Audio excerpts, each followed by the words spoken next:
Alrighty guys, and welcome back to an educational informative Dead by Daylight survivor game of solo queue on Badham's version 1. The first thing I'm going to do is jump over here and try and work on a generator, and it looks like we are versing Verd. Let's see what's in the box. I'm really hoping for the counter to Mage Hand if I'm lucky. What do we have? We do not have the counter to Mage Hand. We can see him when he jumps across or teleports, which is good. Alright, I'm going to get off of this pretty... Oh, that felt very laggy. I was off that generator by a while, and that still came up as a delayed skill check. Waiting for him to use his dash. Unlucky. I shouldn't have got hit by that, especially considering I could actually see him. He does have his dash, which is okay. He got stuck on the wall. Have to wait for him, make sure he's not going the opposite way. He's still not in chase with me, which is nice. He is 115. Unfortunately, I'm going to be in an awkward situation. I need to get him away from here because the way you play against this killer is you run him through two loops. There's only one loop here. If I drop this early, he has one of two choices. He can break it or he can mage hand it. And he just mage hand it, so now I can drop it. I'm surprised he didn't use flight to go over it, forcing me to do one more lap. I do have the window, but if he's smart, he'll flight over it. Okay. Still got a bit of chase. We can hear the other people working on a gen behind us. He decided to let go of me and go to the people on the gen. Me taking that early hit was really inconvenient. I actually had to give him a hit because I took the early hit because I didn't have access to drama to make it to an area where I was ever going to be able to utilize the window against him. Straight away, back on the gen. We got a teammate doing a generator, which is awesome. Another teammate doing a generator. I took a hit from the kill and gave him one pallet for the price of an entire generator. That means he got 0% of his productivity for the price of 20% of his objectives, which is good. In a perfect world, I'd be landing my greats right now. Every time you land a great, you preserve one charge of a toolbox, but I have missed, I think, 2 greats then. It's okay, let's proceed to work on the gen. We got Dwight working through a gen. He's chasing somebody else right now. The only reason he's chasing them is because most likely they were on a generator. She could run the exact same tile that I ran as well. She has access to the stuff underneath. Now, Verd, or the Lich, does have quite a lot on his kit. He has a lot of different tools at his disposal in order to be able to shut down your loops. He can reset your loop through picking the pallet up. He can vault over the pallet through not through mage hand, through his dash ability, and then he can mage hand the pallet to reset it and lock the pallet.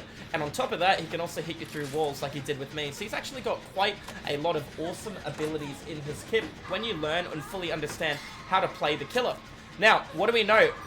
Detective Tap went straight on a generator after he completed a generator, so the chance of him working in the street, very high. He got 1 catch for the price of 3 generators. That's very not good, because 1 generator is equivalent of 20% of your objectives. Because you lose 5 generators, you lose the trial. Now, he's working on a gen, I'm working on a gen, and the other guy's on the street ready to look for the save. Unfortunately, nope, we got one guy going through the chest on the far right. As long as I stay on an objective, we're going to be okay. Now, the main house over there on the right, really powerful loop, does also have access to a generator guaranteed. Underneath has access to a generator guaranteed, so does the one that I'm at now. The one at the shack, I believe, has already been completed. Now, in a perfect world, he doesn't run Dwight or Dwight doesn't run the killer towards me. It looks like the killer wants to camp. Now, if the killer wants to camp, we should split on both the remaining generators and penalize the killer and force a trade for 1 player at the end.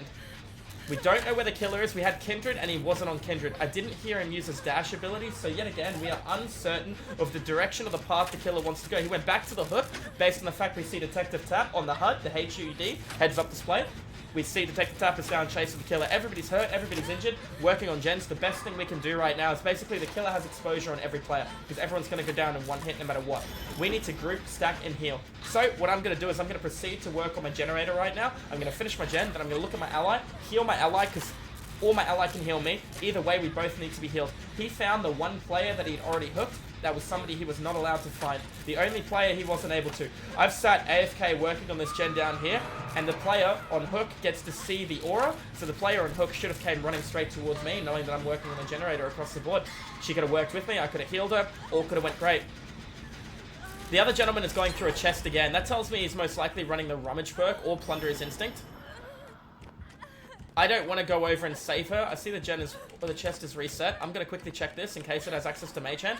We've got my teammate going in for the stage. We've got a Mimic. That's very inconvenient. I literally just saw the chest reset. The killer gets Killer Instinct when a Mimic has occurred.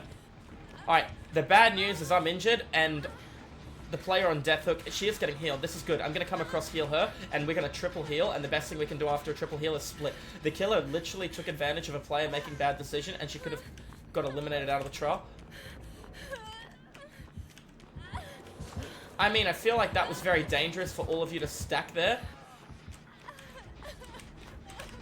I'm going to try and heal Detective Tap. Oh, yep, you're closer to being healed than me.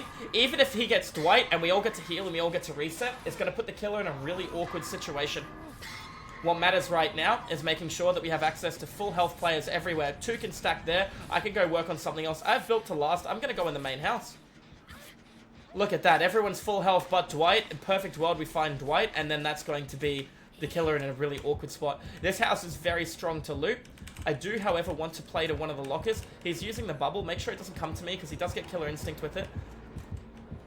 I would recommend my teammates play to the house based on the fact that it's so strong. This is going to fill the toolbox, and this is going to allow me to do a large proportion of generator work right now. I'm not going to say it's going to be 45% because I'm not running the wire spool. The wire spool is going to increase how many charges I have by 8, which will allow me to use the toolbox for longer. But at the moment, we have a socket swivel. A socket swivel is going to increase how quickly I use my charges on a generator, making this toolbox not 50% quicker, 60, 70, 80% quicker, which is great.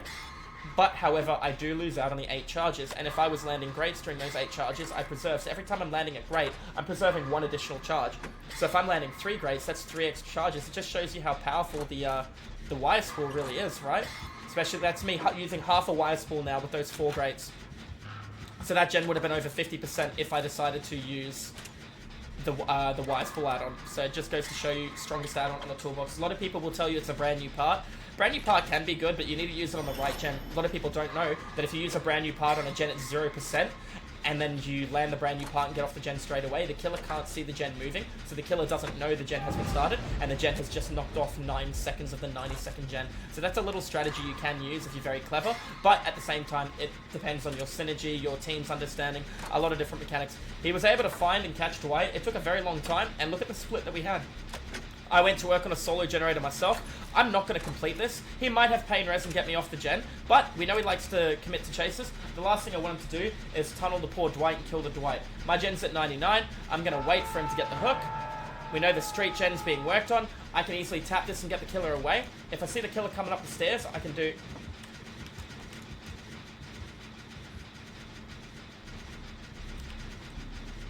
He forced her off her gen. I'm just paying attention to what information I have. You see that? He's going to kick the gen now. No, he's not. Alright, chasing the player on Death Hook. Let's get the door done. I'm going to go to the door right over there because that's where all my teammates are, right? She took a hit early and he used his dash, so she could actually make her way towards this door. They're both healing over there, so I have to trust one of those 2 players are going to take a body block. If she took a hit and decides to go right through the middle of the map, she's going to run to a closed door and she's going to die. Now, alternatively, she's most likely playing around the car. Do you remember the car that I saw on the other end of the street on the left-hand side? I ran past it to get to the side window on the right. I reckon she's playing around the car right now. The other gentleman's on the door over there. Well, 2 of them are there to take a hit. Do keep in mind that he can use an ability. Okay, that's fantastic news. I'm going to open this door.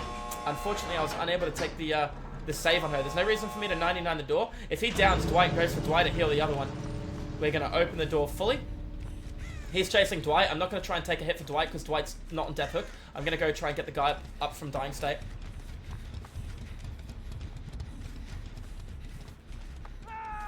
That's it. I'm going to quickly use this drama, get a little bit closer. I don't know why it wouldn't let me heal her straight away. There's the drop on the ground. I'd recommend running for a little bit. You know where the door is. You know where to go. I'm going to try and play to one of these players over here. It says the killer is picking somebody up.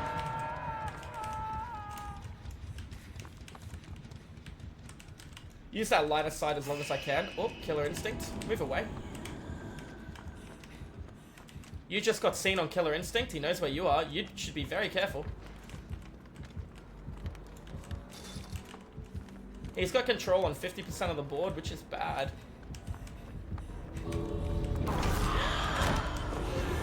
He's out. Dwight letting go on hook is a bit of an interesting decision.